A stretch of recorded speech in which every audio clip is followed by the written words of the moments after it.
In the imperial calendar year 1505, on July 16th in Kunkuska, a messenger fairy zipped through the halls, clutching a letter tightly in its tiny hands. Pausing outside a particular room, it hesitated briefly before knocking gently. Within, Torkel sat upon a sofa, engrossed in a meeting. The fairy's voice chimed from outside, offering apologies for the disruption it was about to cause. Startled, Torkel swiveled his head towards the door, annoyance etched across his features as he rebuked the fairy for its interruption, expressing irritation at being disturbed while in conference with Lady Pimon. Turning to Pimon, Torkel offered his apologies for the disruption.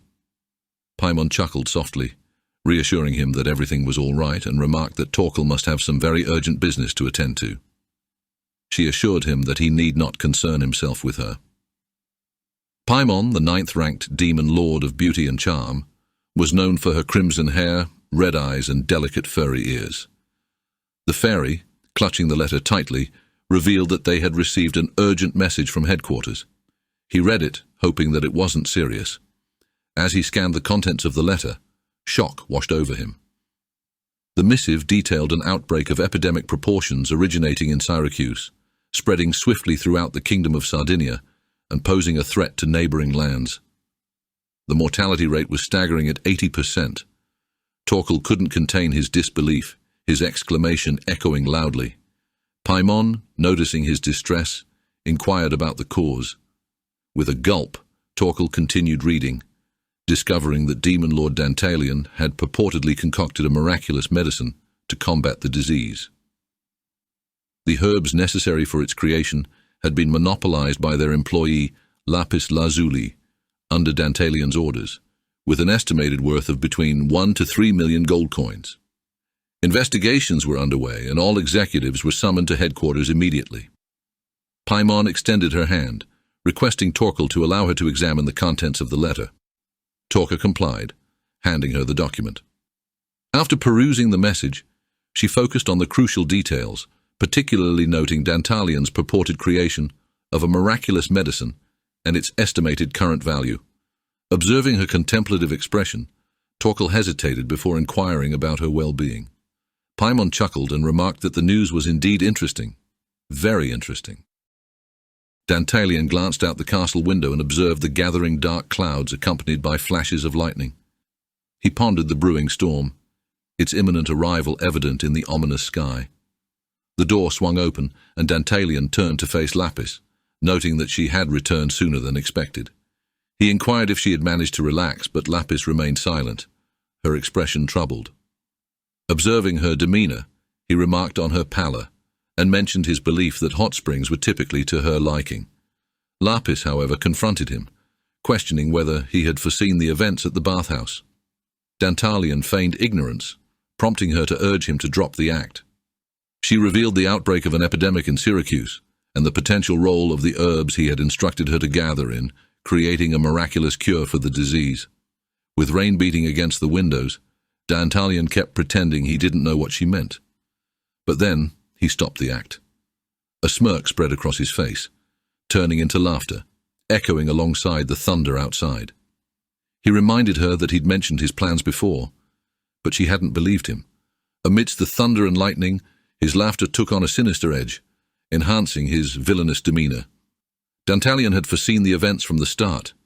In the game Dungeon Attack, the narrative unfolds in the year 1515, a time marred by a devastating plague that had engulfed the world. According to the game's storyline, the epidemic originated in a hot spring town called Syracuse in the summer of 1505. However, it wasn't until a year later that the cure, known as the Black Herb, was found. Back in 1505, this herb was commonly dismissed as mere weed. Dantalian chuckled as he contemplated how he had entered the game during the year of the epidemic and utilized his pre-existing knowledge. It all clicked for him when he saw the firm's loan document, and he silently expressed gratitude to her. Curious, Dantalian inquired about the firm's perspective on the situation. Lapis responded that the firm was currently in a state of chaos, akin to a disturbed hornet's nest. She explained that an emergency executive meeting had just been convened. Drawing closer to her, Dantalian questioned why she wasn't at the firm and why she had come to him instead. With a smirk, he took it upon himself to interpret her thoughts. He speculated that she feared returning to the firm, believing it would endanger her life. He presumed the firm members would dismiss the notion of predicting a plague as impossible, instead suspecting intentional spread of the disease. He leaned in closer, suggesting that the only plausible explanation was her involvement. He outlined a scenario where she seduced the demon lord, positioning herself as his mistress, and assured the firm she could control him and turn him into the firm's lapdog. He suggested that her presence at the outbreak site and the purchase of vast quantities of a special herb further reinforced this narrative.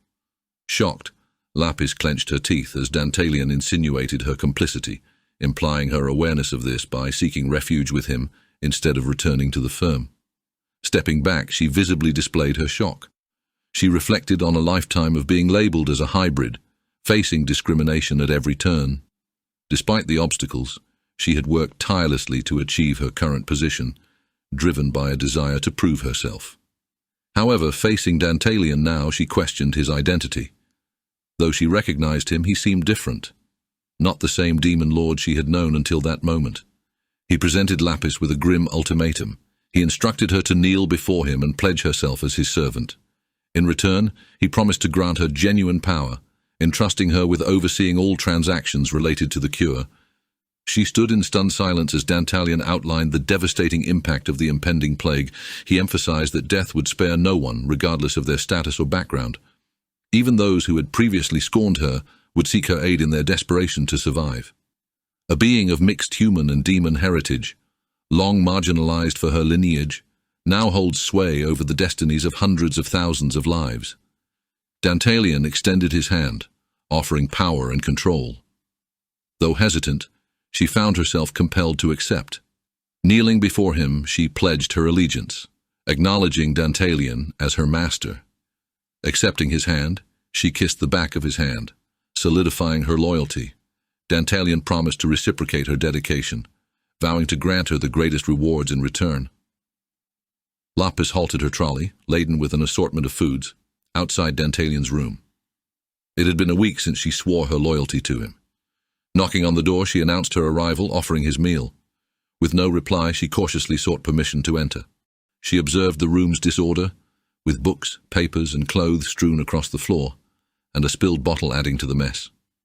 In the midst of it all, Dantalian slumbered in a chair, his feet resting on the table, a book shielding his face. She noted silently that her master, the demon lord, seemed to alternate between reading and sleeping. Dantalian turned, causing the book that shielded his face to fall to the floor, yet he remained undisturbed in his slumber. She pondered what might be going through Dantalian's mind. It had been half a year since she had approached Demon Lord Dantalian, driven by her own objectives. Recalling their initial encounter, she reminisced about kneeling before him as he occupied his throne. Introducing herself as a representative of the Counterattack firm, she barely had the chance to utter her name before he abruptly silenced her. With a voice dripping with contempt, he dismissed her, showing no interest in the name of what he deemed a contemptible mongrel. He informed her of his busy schedule and inquired about her intentions. His demeanor proved even more unsavory than she had anticipated. True to form, upon seeing the money, he eagerly seized upon the opportunity. Subsequently, she initiated the spread of rumors regarding the existence of treasure within the Demon Lord's castle. She was the one who gave Leaf's group a map to the Demon Lord castle and instigated them to raid it. Her intention was to subject him to hardship, hoping he would turn to her for assistance. However, this Demon Lord had far surpassed her imagination, now holding the lives of more than half of the continent.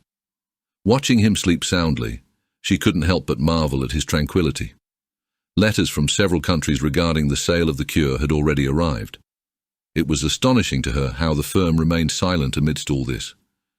Meanwhile, at Counterattack firm, Torkel stood outside Ivar's room and called out to him.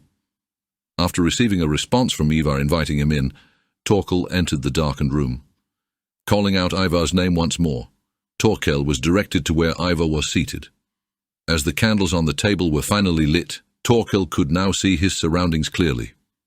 Seated at the table was Ivar, his features obscured by the dim lighting.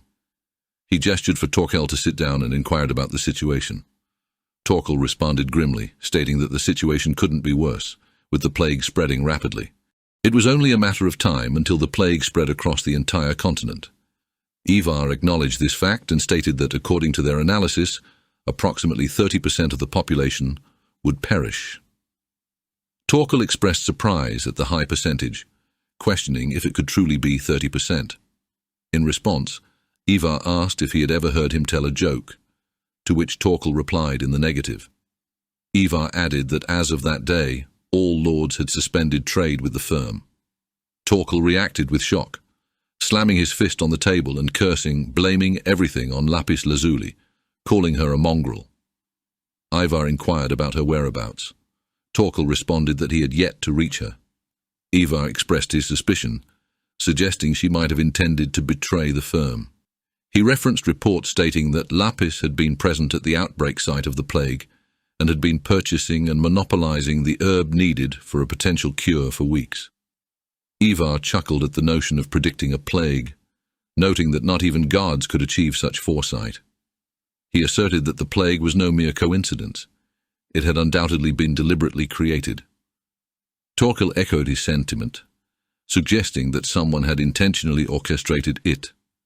Ivar interjected, emphasizing that this led them to the critical question: who was the mastermind behind the epidemic? He speculated that the culprit behind the scheme was likely the young girl named Lapis. However, he expressed doubt that someone as young as her could wield such influence. Torkel, visibly anxious, protested that it couldn't be true, suggesting the involvement of Dantalian. However, Ivar quickly dismissed this notion, asserting that if Dantalian possessed such power, he wouldn't be in his current lowly position. Ivar dismissed their significance, referring to them as mere pawns in a larger scheme. Torkel pressed for the identity of the mastermind behind them. He asked if it's really possible for someone to intentionally create and spread a deadly infectious disease. After a moment of contemplation, Ivar suggested that he could think of one individual capable of orchestrating such a plan. Torkel reacted with shock, expressing disbelief that Ivar could be referring to the immortal monarch. Ivar affirmed his statement, acknowledging the immortal monarch as the most adept necromancer on the continent, renowned for her mastery over black magic and diseases. He identified her as the 8th-ranking demon lord, Barbatos. Torkel considered the possibility, acknowledging that Barbatos possessed the capability for such malevolent deeds. Barbatos's deep-seated disdain for humans was well known, evidenced by her instigation of numerous wars and the destruction of countless nations. He recognized the potential devastation the plague could wreak upon humanity, far surpassing its impact on demons. In the worst-case scenario, it could even lead to the extinction of humans. Ivar remarked that such actions were typical of a demon lord. Torkel, considering the gravity of the situation, inquired about Ivar's intended course of action. He emphasized the long-standing positive relations the firm had maintained with various demon lords. Their considerable growth was owed to the support of various demon lords. However, considering the prospect of confronting a demon lord, Torkel stressed the necessity of thorough preparation and the importance of strong evidence. Before he could finish, Ivar interjected, stating confidently that they already possessed substantial evidence in the form of Lapis and Dantalian. He asserted his intent to extract full confessions from them. Ivar dismissed Torkel's concerns, asserting that he had already initiated a plan of action. With a self-assured laugh, he vowed to ensure their adversaries regretted challenging him. Torkel watched in astonishment as a woman with bluish hair and pointed ears approached, bearing a letter which she handed to Ivar. Ivar chuckled and noted that their anticipated ally had arrived. After reading the letter, he promptly incinerated it, laughing all the while. He instructed Torkel to relay their findings to Her Highness Pimon, recognizing her as their best hope against Barbatos. Torkel acknowledged the command, aware of the tense relationship between Her Highness Pimon and Barbatos, and confident in her willingness to collaborate. Ivar laughed scornfully, incredulous that those brats would defy him. Transforming into a blood mist, he vanished before Torkel's eyes, only to reappear behind the lady. With a sinister laugh, he sank his teeth into her neck, relishing the moment as he declared his intentions to add Lapis Lazuli to his macabre collection of living dolls. Meanwhile, Lapis Lazuli urgently called out to Dantalian, attempting to rouse him from his sleep. She informed him of the urgency, presenting a letter indicating they had received a summons. Dantalian, groaning, opened his eyes and inquired about the matter. Lapis explained that they had been summoned for a meeting, expressing surprise at the suddenness of it, as such summons were unprecedented. Meanwhile, Ivar chuckled, remarking that the gathering was about to commence.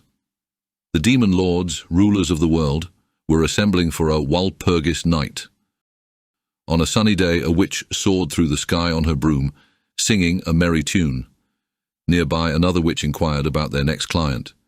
The witch with blonde hair chuckled, revealing that it was none other than His Highness the Demon Lord, Dantalian. Mentioning Dantalian, she recalled his love for a half-succubus, half-human. Another witch with green hair chimed in, expressing admiration for such forbidden love, deeming it romantic. She imagined Dantalian must be a remarkable gentleman. Another witch interjected, cautioning the others not to pry too deeply into Dantalian's life. Meanwhile, at Dantalian's castle, Lapis urged Dantalian to pick up the pace. They had almost reached the entrance of the cave. Despite her persistence, Dantalian, dressed in a black suit, grew annoyed and snapped at her to be quiet. He asked why he had to go. Stepping out of the cave, he shielded his eyes from the sunlight with his right hand and inquired about the significance of Walpurgis night. Lapis expressed surprise that he, as a demon lord, was unaware of it and asked if he had ever participated in one before. He responded with a simple, "Nope." She sighed in acknowledgement and began to explain. A Walpurgis night is a significant gathering where demon lords and their followers convene. During this event, they discuss matters that transcend national boundaries to uphold world order. These gatherings have no fixed schedule and are attended by almost all demon lords. Dantalian, poking his ears with his finger, remarked that she had just given him another reason to not want to go. She explained that this time, the discussion revolves around the plague, and the venue is Niflheim, where the Kunkuska headquarters is situated. This suggests that the firm likely initiated this Walpurgis night. She further noted that Dantalian currently held a monopoly on the miracle cure for the plague. If he doesn't attend, they will find a pretext to crush them. He cursed inwardly, frustrated by the succession of problems. He considered the implications of others using force against them, and realized attending the Walpurgis night was necessary. Despite his reservations, he believed they could reach a resolution through discussion at the event. He smirked, confident that even in the worst-case scenario, he had Lapis Lazuli by his side, and this is why he spent so much money. Wondering about their transportation to Niflheim, Dantalian speculated that the firm likely had plans to intervene during the journey, given their preference for him not attending. Lapis confirmed this, mentioning she had made arrangements in advance. Glancing at the clock, she noted it was already 6 o'clock and anticipated their arrival at any moment. As they approached, 5 witches descended from the sky, singing as they landed gracefully.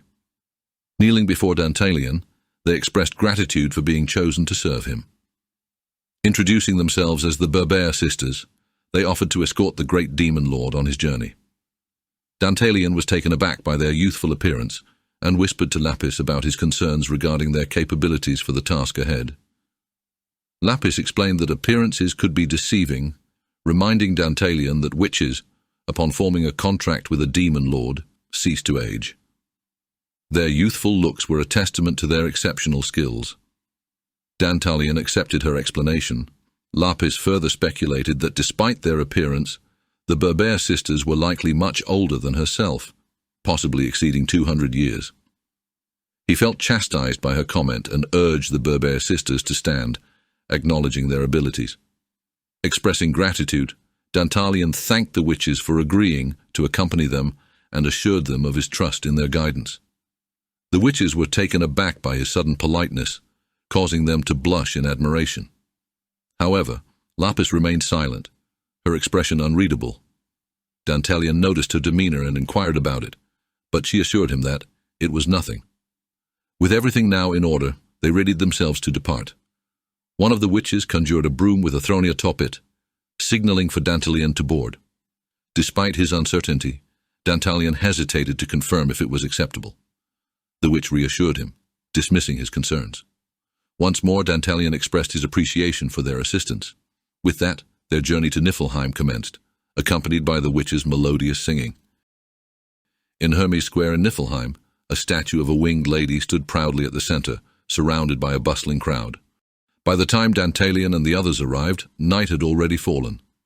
The witch commented on the long journey, expressing hope that Dantalian was holding up well after the 6-hour flight. He acknowledged their efforts and extended an invitation for dinner as a token of gratitude. They inquired if he was serious about the invitation, expressing their honor at the offer and suggesting a nearby place. He agreed, asking them to lead the way. Despite Lapis appearing hesitant, he insisted, pointing out their exhaustion from the journey. Concerned by her silence, Dantalian asked if she feared any actions from the firm. He reassured her, stating that no one in the city would dare to provoke a demon lord. Accepting his reassurance, Lapis nodded in understanding.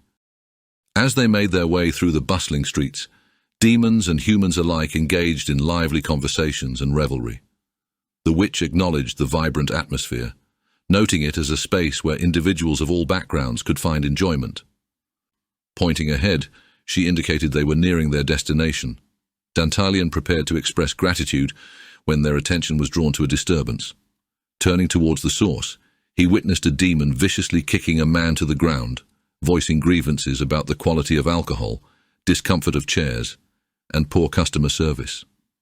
Despite the man's apologies, the demon persisted in his assault, berating him for the poor quality of service and suggesting that older individuals like him should vanish. Witnessing the ongoing violence from a distance, Dantalian inquired about the aggressor's identity. Lapis identified him as Andromalius, the 72nd ranked demon lord. Reflecting on the existence of 72 demon lords in the world, with Dantalian himself ranked 71st, he expressed curiosity about Andromalius's character. He seized a glass of wine from a nearby table, understanding the situation better. With a chuckle, he took a sip from the glass and then raised it high above his head. Observing his actions, Lapis inquired about his intentions. He laughed, releasing his grip on the glass, causing it to crash to the floor. He remarked that he anticipated the trip to be more enjoyable than he initially thought. In the fantasy game Dungeon Attack, players embarked on a quest to defeat the 72 demon lords who reign over the world. The protagonist, whose village was ravaged by one of these malevolent rulers during his childhood, matured into a heroic figure determined to vanquish the demon lords. Joined by loyal companions, the protagonist journeyed across the land, facing myriad challenges and battles as they strive to rid the world of the demonic tyranny that has plagued it for so long. The game commenced in the year 1515, following the imperial calendar. At present, it's the year 1505 by the imperial calendar, precisely a decade prior to the game's beginning. Identified as the 71st ranked demon lord, Dantalian stands as a significant figure. The catalyst for the emergence of a hero was the 72nd ranked demon lord, Andromalius, who was responsible for the destruction of the protagonist's village. Andromalius persisted in his cursing and assault on the man, who pleaded for mercy and expressed sincere apologies. The gathered crowd observed the scene with evident concern, but their expressions betrayed their helplessness. Despite their desire to intervene, they remained paralyzed by the realization that they were confronting a demon lord. Dantalian chuckled, contemplating that it would be prudent to quell any potential anxieties preemptively before he launched an attack on the hero's village. The shattering of the wine glass on the floor drew the attention of many, including Andromalius. Meeting the gaze of the 72nd ranked demon lord with a smile, Dantalian remained unfazed. Annoyed, Andromalius turned toward Dantalian, calling him a bastard and questioning what he was looking at. Observing Dantalian's smile, Andromalius further demanded to know the reason behind it. As Andromalius approached him, Dantalian inquired of Lapis whether Andromalius had any forces guarding him. She responded that, to her knowledge, he did not. She mentioned that he spent most of his time at the casino in Niflheim. Andromalius, infamous for exploiting his status as a demon lord to manipulate people, was regarded as a disgrace even among his fellow demon lords. As he approached Dantalian, he took note of Dantalian's attire and then spotted his horns, leading to a realization. Observing the woman behind him, a succubus half-breed, confirmed his suspicions. They were indeed the individuals people had been discussing. Lapis cautioned Dantalian against acting impulsively, highlighting the significant ramifications of conflicts between demon lords. Dantalian scoffed, questioning if she was referring to the common law. Confirming his suspicion, Lapis emphasized that a demon lord's authority surpassed that of a noble. They were the highest-ranking entities, with the capability to bring about the world's destruction. Furthermore, in the world, there are 72 demon lords. Given the diverse array of issues that arise, they rely on common law rather than a codified legal system. These laws serve to establish and uphold order. Lapis elaborated that, as he was likely aware, common law prohibits demon lords from engaging in combat with each other. If he allowed his emotions to dictate his actions and initiated a childish altercation, he would undoubtedly face consequences. Dantalian quietly absorbed her explanations as he found himself in close proximity to Andromalius, who stood just a few feet away. Andromalius towered over him by a few inches, prompting Dantalian to gaze upward slightly. Andromalius made no effort to conceal his irritation, casting a disdainful glance at Dantalian as he demanded to know his identity. Dantalian's smirk mirrored Andromalius's disdainful expression as he retorted, dismissing the significance of his identity. He expressed disgust at Andromalius's display of superiority over the vulnerable and labeled him as trash, commanding him to get out of his sight. Andromalius hurled curses at Dantalian, questioning if he desired death. Dantalian chuckled defiantly, openly inviting Andromalius to make an attempt. As Andromalius poised to strike with his right hand, Lapis, assessing the escalating confrontation, opted to step in. However, before she could engage, Dantalian motioned for her to halt with a gesture of his left hand. Andromalius rushed toward Dantalian, who braced for impact, welcoming the confrontation. However, just as Andromalius's punch neared Dantalian's face, he abruptly halted his attack. Dantalian, taken aback, observed the mere inches between Andromalius's fist and his face. With a smirk, Andromalius withdrew his fist, saying that he had heard peculiar rumors recently about a person of noble lineage consorting with commoners, even with human-demon hybrids. He scoffed at the idea, suggesting it would be foolish for anyone to engage romantically with such beings. Lapis clenched her teeth in response. Andromalius chuckled as he patted Dantalian's shoulder, expressing surprise at encountering someone like that in this place. Then he addressed Dantalian by name. He realized that Andromalius wasn't entirely clueless after all. It seemed he recognized him, which explained why he halted his attack. Dantalian said, "So what?" Andromalius explained that he had come close to violating the common law, which prohibits demon lords from attacking one another. He chuckled, acknowledging that if he hadn't recognized Dantalian, he might have fallen for the bait. Andromalius noted Dantalian's deliberate attempt to provoke him, realizing that Dantalian had wanted Andromalius to strike him. Andromalius chuckled and expressed amusement, questioning whether Dantalian genuinely believed he would be deceived. He mocked Dantalian, remarking on his failed attempt. Dantalian stayed silent in response. Andromalius then announced his departure but halted in front of Lapis, questioning if she was the one who enticed the demon lord. He insulted her and called her a filthy street rat but conceded that she was visually appealing. Despite the insult, Lapis maintained her composure. Andromalius commented on her perceived lower-class odor and questioned how she could attract someone like Dantalian. He then poked her chest and stomach, expressing a desire to try her out. Lapis intervened, urging Andromalius to stop, her expression remaining unchanged. Andromalius glanced at Lapis and had a realization. He then shifted his gaze to Dantalian and clarified that the common law discussed earlier only applies among demon lords. With a smirk, he implied that this exemption meant he could harm Lapis, gesturing as if to strike her. Lapis's eyes widened in alarm, and Andromalius swiftly delivered a powerful punch to her cheek. The spectators were appalled by the scene unfolding before them. Andromalius turned to Dantalian, a smirk playing on his lips, as he explained that attacking anyone other than a demon lord was permissible under the common law. With a mocking laugh, he declared his intention to brutally assault Lapis, make use of her, and then return her to him. Chuckling, he asserted that despite her perceived filthiness, he would ensure to care for her.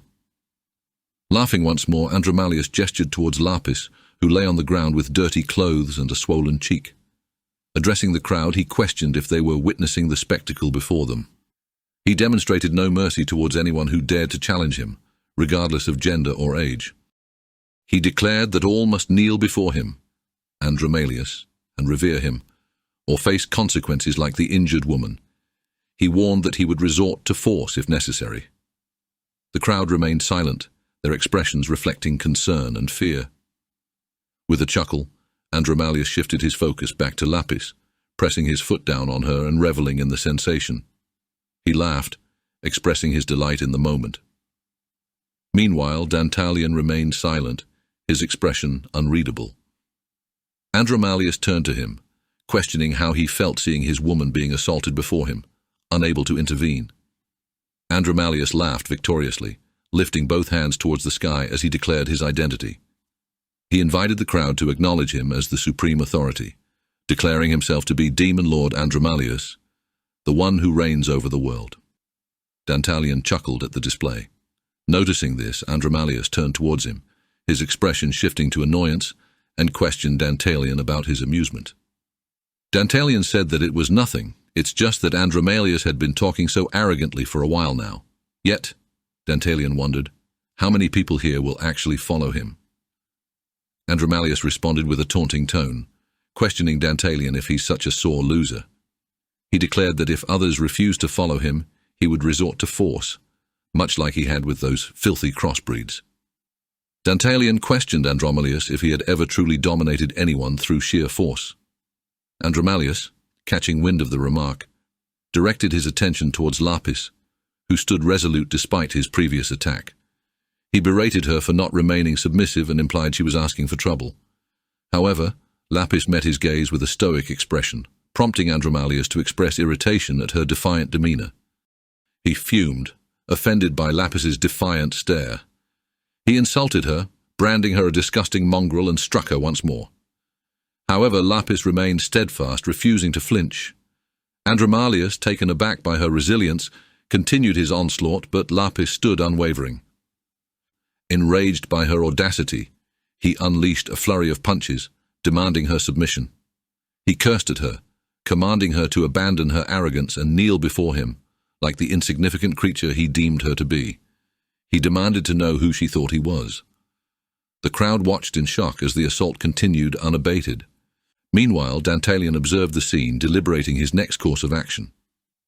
Observing Andromalius persisting with the barrage of punches, Dantalian reflected on Lapis's upbringing in the slums as a crossbreed since childhood. Accustomed to enduring beatings, Andromalius's rampaging fist won't hurt her. Observing Lapis's refusal to submit, Andromalius declared his status as a demon lord and proclaimed himself the king of the world. Despite her defiance, he persisted in delivering punches to her. Behind him, Dantalian seized a knife from a nearby table, announcing his intention to borrow it briefly. Meanwhile, Andromalius puzzled over the woman's defiance. Despite his status as a demon lord, she didn't flinch at all. He grew furious at her unyielding gaze and resolved to kill her, his eyes burning with hatred as he prepared to strike. Dantalian drew attention to himself, prompting Andromalius to turn around. In a swift motion, Dantalian wielded the borrowed knife, slicing horizontally across both of Andromalius's eyes with a single strike. The plaza fell silent in shock at Dantalian's bold move. Andromalius's screams reverberated through the area as he collapsed to the ground, clutching his face and writhing in pain. Amidst his cries, Andromalius lamented the loss of his sight. With a smirk, Dantalian remarked that Andromalius didn't need his eyes, as he clearly can't even see the strength of the person he's picking a fight with. Concerned, Lapis questioned Dantalian's actions and expressed her worry about the consequences. In response, Dantalian grabbed her waist, pulling her close into a hug. He leaned in and whispered words of praise into her ear, catching her off guard with the sudden intimacy. With a menacing gleam in his eyes, Dantalian expressed his gratitude to her for her actions. Dantalian instructed the stunned Lapis to extend her left hand. He explained that he had intended to present the item to her during a more appropriate moment, but he felt compelled to do so now, while she's shining more beautifully than anyone else. Lapis was taken aback when she noticed a ring adorning her left ring finger. Before she could voice her questions, Dantalian silenced her, urging her to remain silent and simply observe. Dantalian grasped her left hand, raising it high for all to see. With a resounding declaration to the people of Niflheim, he introduced himself as the 71st ranked demon lord Dantalian. He proudly announced that the woman beside him was the one he loved. Despite their differing statuses, he emphasized that it held no significance. Despite the taboo nature of their relationship, he professed his love for her openly. The proclamation elicited a range of reactions. Lapis remained stunned by the sudden turn of events, understanding it was all an act, yet she was still caught off guard. The crowd exhibited various responses. Some were shocked, others moved, and a few even blushed, admiring their love for one another.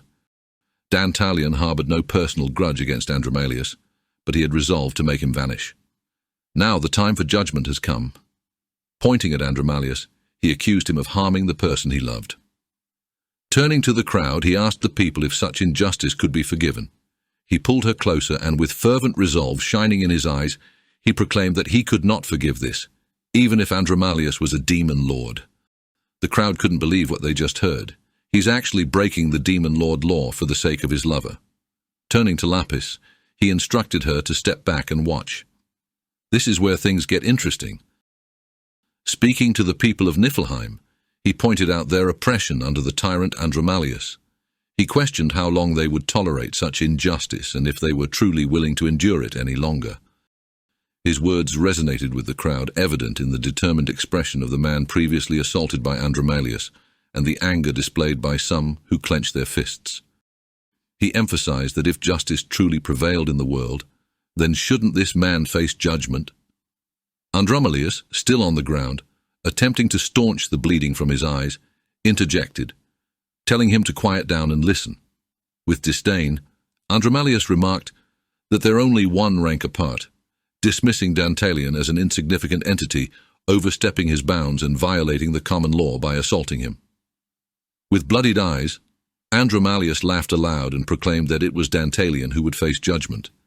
He commanded the crowd to apprehend Dantalian for violating the common law, threatening dire consequences if they refused.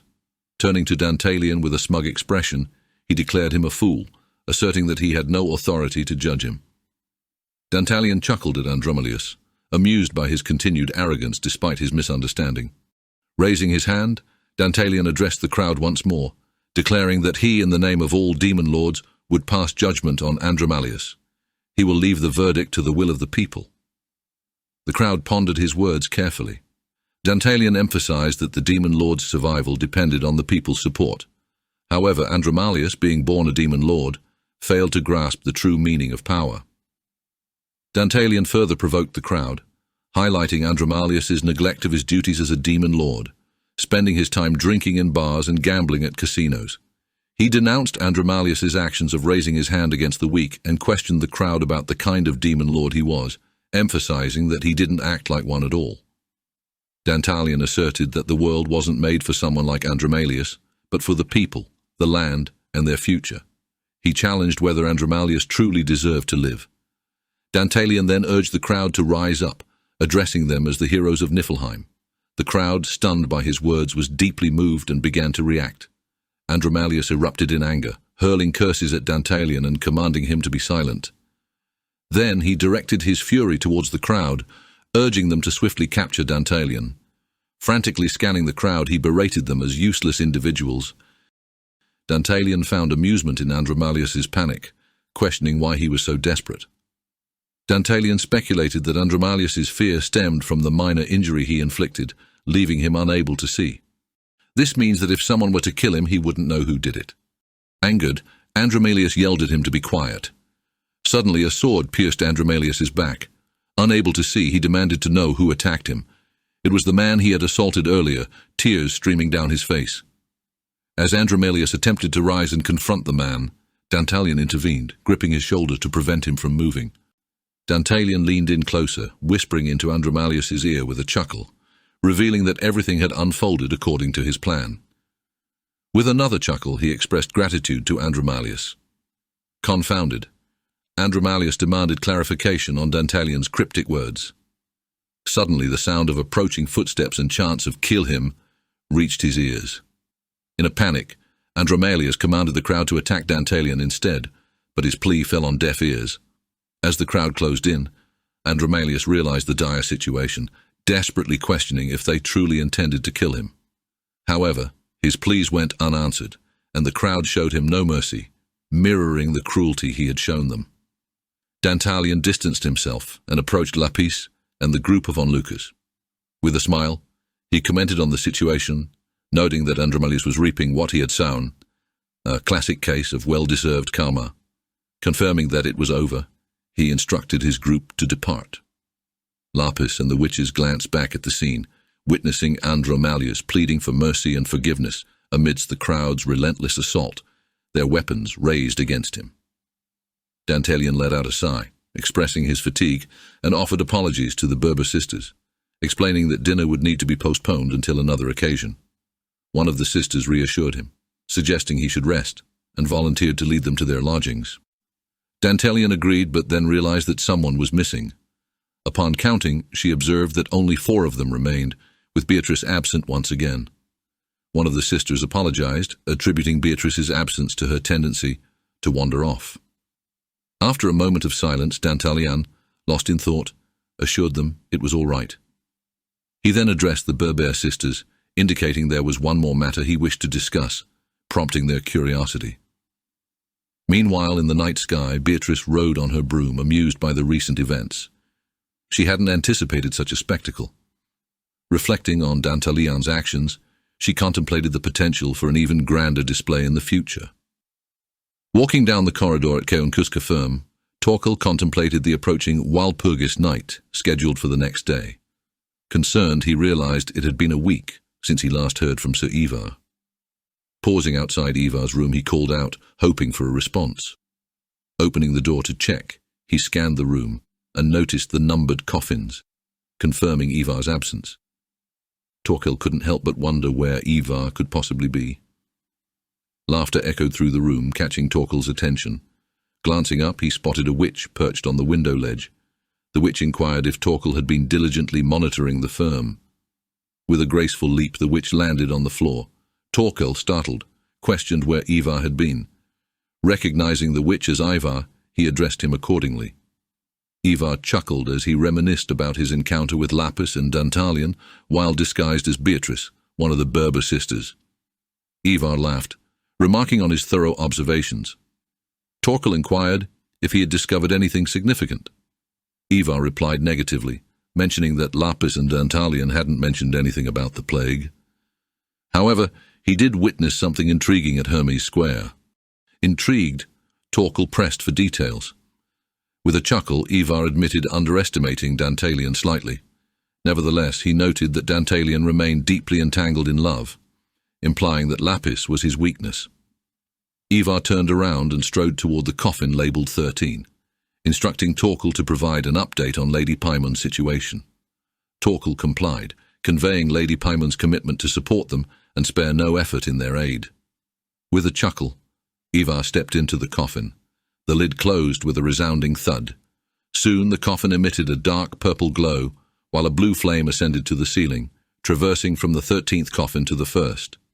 As the first coffin illuminated in dark purple, the old man's pale hand emerged, and Ivar emerged from within. It became apparent that the coffins housed his multiple bodies, facilitating his consciousness transfer through the blue flame from one body to another. He instructed Torkel to convey everything he's about to say, word for word, to Lady Pimon. Ivar chuckled at the anticipation he felt for the upcoming events, a sensation he hadn't experienced in centuries. Contemplating Dantalian, he silently vowed to settle scores with him, promising retribution with interest. 24 hours after the Andromalius incident, it was the day of Walpurgis night. The square in front of the castle was bustling with activity, more crowded than ever. Rows of knights in armor flanked both sides of the red carpet, anticipating the arrival of the demon lords. As the time approached, the first of them began to arrive, prompting everyone else to clear the way. All the guests stood still, their anticipation palpable as they waited to see who would make their appearance first. The first carriage arrived, and the servants promptly lined up on either side, bowing in respect. Lady Pimon stepped out, expressing gratitude for the warm welcome. With the assistance of a servant, she descended from the carriage, acknowledging their waiting and thanking them. Lady Pimon immediately inquired with the first servant about the completion of all the preparations she and Ivar had agreed upon. The servant assured her that everything had been completed and went smoothly. Lady Pimon was relieved to hear that everything was prepared. However, she noticed the absence of familiar faces around her, leading her to believe that she had arrived a bit early. Yet, Her doubts were swiftly dispelled by a shout from behind. The next demon lord was arriving, and his coachman was loudly instructing everyone to clear a path. A black carriage drawn by black horses thundered towards the gathering, giving the guests barely enough time to scatter and avoid a collision. Eventually, the carriage came to a halt. The passenger inside, her eyes blazing with fury, kicked the door open. She emerged, screaming about how her butt hurt from sitting for too long, her anger palpable in every word. Upon noticing Pimon, she made a crude remark about the foul smell, comparing it to that of a horned sow in heat. The newcomer was Barbatos, the 8th-ranked demon lord, known as the god of black magic and disease. Spotting Pimon, she immediately became incensed, evident in her clenched teeth and hostile demeanor. When their eyes met, Barbatos didn't hesitate to insult Pimon, calling her a noble whore. In response, Pimon shot back with an angry glare, retorting loudly about Barbatos's questionable taste. Barbatos responded by dismissing Pimon's criticism, stating that she had no interest in receiving advice on taste from someone rumored to have been intimate with a centaur. Pimon reacted with a contemptuous snort, suggesting that such immature behavior was inappropriate given the circumstances.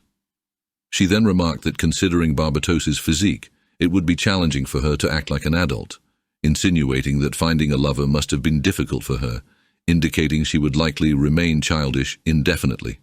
Pimon confronted a furious Barbatos, suggesting that she stop projecting her inferiority complex onto others. Barbatos, upon hearing this, erupted with anger, unable to believe that Pimon dared to touch on her sensitive spot and mock her childish demeanor. In retaliation, she threatened to immediately sever the bulging mass of fat she pointed out on Pimon. The tense exchange left the onlookers in silence, fearing being caught in the crossfire of the escalating confrontation. As the next carriage arrived, diverting everyone's attention, the crowd was asked to make way once again. Barbatos glared to see who the newcomer was. Dantalian, before exiting the carriage, inquired after Lapis's well-being, offering to hold her hand, but she politely declined, deeming it unnecessary. When they stepped out, all eyes were fixed on them, mouths agape in disbelief. It was hard for the guests to reconcile this with the infamous rumors surrounding Dantalian. Lapis surveyed the crowd, particularly noticing the furious Barbatos among them. She intended to begin introducing everyone to Dantalian, but he halted her, expressing confidence in his familiarity with the attendees. It was evident that everyone present recognized them. Despite the hostile or inquisitive glances directed their way, Dantalian encouraged her not to be intimidated, urging them both to proceed confidently. Half an hour before arriving at the venue, Dantalian and Lapis were in their carriage. She expressed her apprehension, stating that after everything that had occurred, she couldn't attend. Dantalian, surprised by her statement, remained calm. He couldn't understand why she felt nervous, as it was unlike her. Moreover, there would be a ball before the meeting, which Dantalian wasn't enthusiastic about. However, he emphasized the importance of her attending with him, as he didn't want to be left alone. She appeared displeased with the idea and fixed her gaze on Dantalian, her expression revealing her inner turmoil. Sensing her distress, Dantalian inquired about the cause, wondering if it was related to the previous day's events. He said that he had no other choice. Recollecting how Dantalian had defended her and professed his love for her in front of everyone, she couldn't shake the memory, causing her cheeks to flush with embarrassment. Dantalian patiently awaited her response. After a moment of contemplation, she explained that her concern wasn't about his actions from before, but rather about attending Walpurgis Night. She noted that typically only demon lords and select high-ranking demons attended such an event, and for someone of her status as a low-born half-breed, it felt like an act of audacity to attend. Dantalian was surprised that she still harbored concerns about such matters, but he saw a solution. He officially declared Lapis as his fiancée, reassuring her to stand by his side confidently and not fear the consequences. Now that they were considered the most talked-about couple in the world, Dantalian felt a responsibility not to disappoint those eagerly awaiting their appearance. Despite his reassurance, Lapis remained silent, nervously swallowing as she pondered his words. Once more, he managed to make her blush. She couldn't shake off the mystery surrounding him. Even after spending time together, she couldn't decipher his thoughts. The question lingered. What was he truly thinking? Until yesterday, she had believed that Dantalian's romantic gestures were merely a ploy to borrow money, or worse, to divert suspicion from himself. However, recent events hinted otherwise. She couldn't shake off the suspicion that perhaps he was still playing his own games. Yet what worried her the most was the impending meeting. The stakes were high. One wrong word could spark a war. The discussion on the plague, coupled with the fallout from the previous day's incident, only added to her anxiety. Despite the gravity of the situation, she couldn't comprehend how Dantalian remained so composed and unruffled. As they reached the castle, Dantalian's demeanor shifted, readying himself for action. Despite her attempts to caution him about the situation outside and to hold him back, he exited the carriage with an enigmatic smile, taking the lead. Lapis, in her role as a servant, tried to insist on disembarking first, but Dantalian, displaying gentlemanly manners, extended his hand to her, suggesting they show off right away. She remained silent for a moment before declining his offer with a polite, "No, thank you," and proceeded to exit the carriage unassisted. Dantalian smiled at her response, commenting on her chilly demeanor. Observing Barbatos and Pimon engaged in a heated argument, Lapis attempted to provide Dantalian with some context about the individuals involved. However, Dantalian assured her that he already knew. With a smile, he proceeded to approach them and offered his greetings. Identifying himself as the 71st ranked demon lord, Dantalian. Barbatos, visibly angered by his presence, rebuffed his introduction, dismissing him as low-ranking trash and expressing her foul mood. Acknowledging the situation, Dantalian quickly bowed and offered his apologies. He explained that, being young and inexperienced, he couldn't resist greeting such esteemed individuals. However, if his actions had caused offense, he sincerely apologized. Observing his demeanor, Barbatos paused for a moment before walking away, dismissing the incident as insignificant. She couldn't help but notice Dantalian's lack of fear, despite his low rank in the hierarchy. Instead, he seemed confident and unyielding. Chuckling to herself, Barbatos mused about Dantalian's character as she passed by Pimon with a smile on her lips. Observing Barbatos' reaction, Pimon expressed annoyance. Moving closer to Dantalian, she mentioned having heard much about him, though she couldn't help but notice the figure standing behind him. Lapis promptly knelt and offered her greetings, introducing herself as Lapis Lazuli, in service to Lord Dantalian. Pimon chuckled at her formality, assuring her that it wasn't necessary and encouraging her to relax. Pimon chuckled as she approached Lapis, lifting her chin with the fan she carried and remarking on her youthful beauty. Dantalian, looking intently, chuckled and asked what she meant. He added that no one could compete with Pimon's beauty. Pimon chuckled again and expressed appreciation for his compliment, noting his own attractiveness. Dantalian thanked her for the praise. As she walked past him, she expressed a desire for another long conversation with him. She bid them farewell, mentioning that she would see them later. Dantalian and Lapis watched her depart, with Dantalian smirking at the encounter and saying that was quite entertaining. Then, he turned to Lapis, suggesting they leave for real this time. Observing her pale expression, he inquired about her well-being, noting her somber demeanor. As they entered the castle, numerous high-ranking beings from various races observed them, anticipating their arrival. Dantalian surveyed the surroundings, acknowledging that the place wasn't bad, but something caught his attention. His expression turned serious as he asked Lapis if she noticed it too. Her instinct for self-preservation urged her to flee from the hall, where danger seemed imminent from all sides. Dantalian observed another concerning detail. They were trapped in the hall with no apparent means of escape since their arrival. It seemed that all attention was focused solely on them, forming an unbreakable circle. Though he found some amusement in the situation, he couldn't shake off the feeling of being a rare animal trapped in a cage. Now, the pressing question was their role in this scenario. Were they merely here for the entertainment of the assembled guests, like rare animals on display, or were they seen as prey by those watching with keen interest? Considering this line of thought, Dantalian posed a question to Lapis. Were all the individuals here affiliated with the firm? Unfortunately, Lapis couldn't provide a definitive answer, as only the boss and top management had access to information about all clients. However, she could confirm from the list of participants invited to the meeting that most present belonged to three factions: Roughly 40% were aligned with Lady Pimon's faction, another 40% with Lady Barbatos, and the remaining 20% with Lord Marbus's faction or were independent. Armed with this insight, Dantalian could roughly gauge the power dynamics. However, this factional division didn't address his primary concern: how many present were actually affiliated with the firm. Given the circumstances, most could be potential associates, so finding an escape route seemed prudent.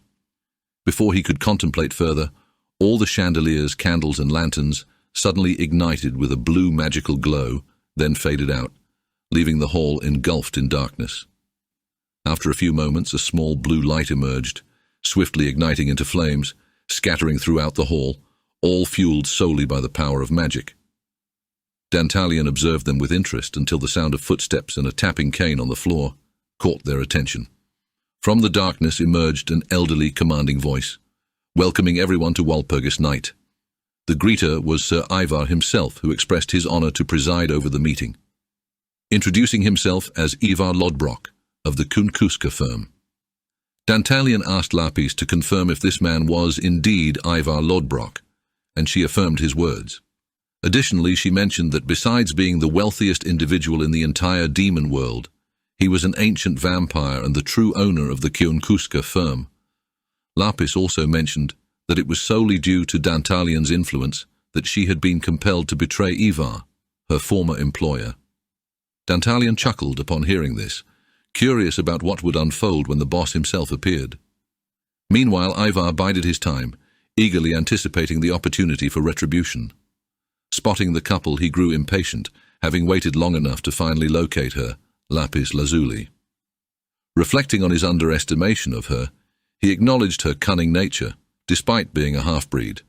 Moreover, she had managed to outsmart him and become the mistress of a demon lord. He regarded her with disdain, deeming her a deceitful and treacherous woman. Standing before them, he eagerly awaited the moment when he would witness her downfall firsthand. With a loud declaration, he announced the opening of the Walpurgis Night. However, his speech was met with a shout of displeasure from Barbatos, who openly expressed her disdain for the lengthy speeches. As she indulged in drink after drink, attracting the attention of everyone present, including Dantalian and particularly Ivar, who anticipated trouble from Barbatos as usual. Complaining about the hosting, she demanded another drink, expressing her disdain for the host's presence and craving for alcohol to endure the dull affair. Dantalian observed the scene with satisfaction, as Barbatos caused trouble for Ivar, silently rooting for her. Meanwhile, Ivar attempted to pacify her, acknowledging her exhaustion. However, before he could finish, Barbatos interrupted, accusing him of challenging her. Ivar had to bow and apologize, clarifying that it wasn't his intention to offend her. Suddenly, an intervention came from outside the conversation. Pimon, unable to tolerate Barbatos's insolence any longer, stepped forward. She advised Barbatos to know her place, expressing her shame at being of the same race as her. Pimon emphasized how ungrateful Barbatos was, despite Ivar's efforts to prepare the gathering. However, Barbatos, already heavily intoxicated, disregarded everything, her excitement only heightened by her nemesis' attempt to calm her down. After draining the bottle of wine, she flung it at Pimon, expressing her contempt. Pimon responded with a disdainful glance. Undeterred, Barbatos persisted in her attempts to hurt Pimon, suggesting she go home and play with her centaur, implying superiority. Pimon, fed up with the insults, countered by highlighting Barbatos's vulgarity, lack of culture, and poor manners, likening her behavior to that of a child. Continuing, she remarked that adults grasped the concept of etiquette, implying that Barbatos, on the other hand, remained incapable of understanding it, suggesting her immaturity. Upon hearing this, Barbatos predictably erupted in fury. Her fists clenched as she shouted, demanding to know who dared to call her a child. She was prepared to confront whoever had provoked her. Pimon, aiming to stoke her anger further, eagerly awaited a reaction. Barbatos was on the verge of unleashing her wrath, when a commanding voice intervened, urging them to calm down before matters escalated further. They immediately turned toward him. It was Lord Marbus. He urged the two of them to quiet down and cease their spectacle in front of all the esteemed guests. With his commanding voice, they couldn't help but obey. After all, Lord Marbas was the 5th-ranked demon lord, the demon lord of nobility. The two offended and dissatisfied ladies finally dispersed in different directions. With their departure, the opening ceremony of the meeting could continue. Lord Marbas apologized to Sir Ivar for their inappropriate behavior and offered to proceed. Ivar had anticipated this from Lord Marbas, and now that all the necessary people were gathered, it was time to begin. Meanwhile, Lapis noticed that Dantalian's hands trembled nervously, and he had to clasp them together to steady them. His smile appeared equally nervous and strained. Finally, when Ivar regained the floor, he officially announced that Walpurgis Night was open. Dantalian contemplated the immense power wielded by the true demon lords. Compared to them, he was merely a low-ranking one. Any misstep on his part could result in being torn apart effortlessly.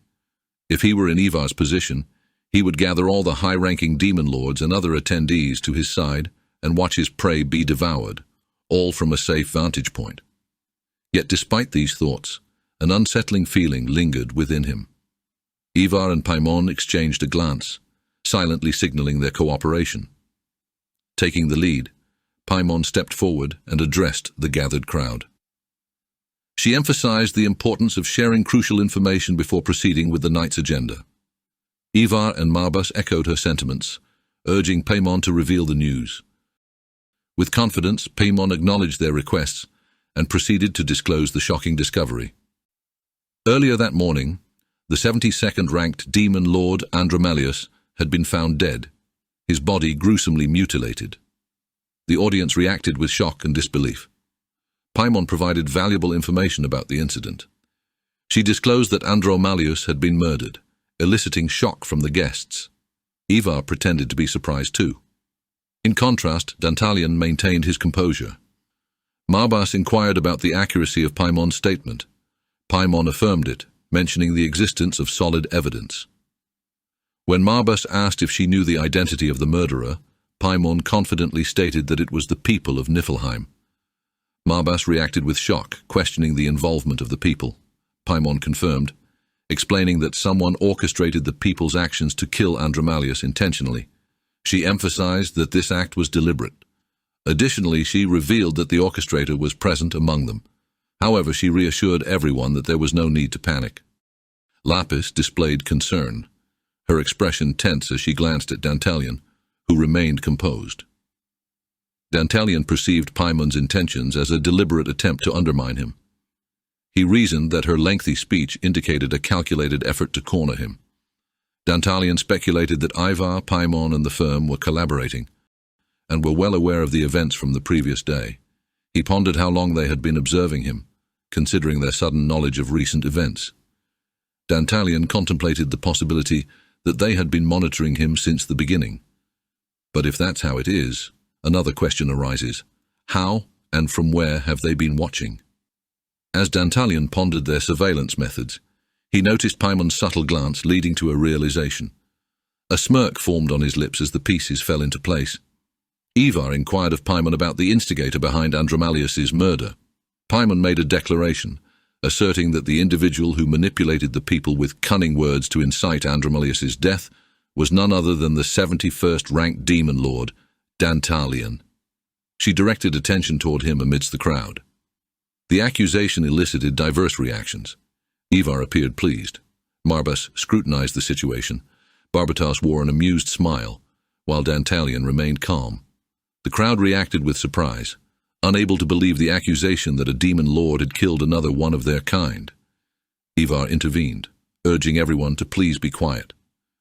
Marbas sought confirmation from Pimon, recognizing the gravity of her words, understanding that such an incident could disrupt the order of the entire demon world.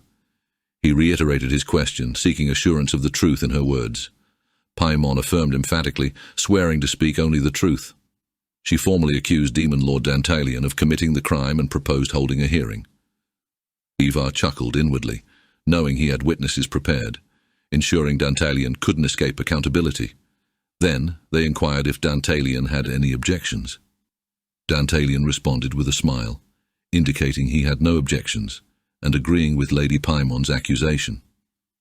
Pimon and Ivar were taken aback by his straightforward admission, not anticipating such a response. Pimon requested confirmation, prompting Dantalian to smirk and affirm once more that he was indeed the one who incited the people to kill Andromalius.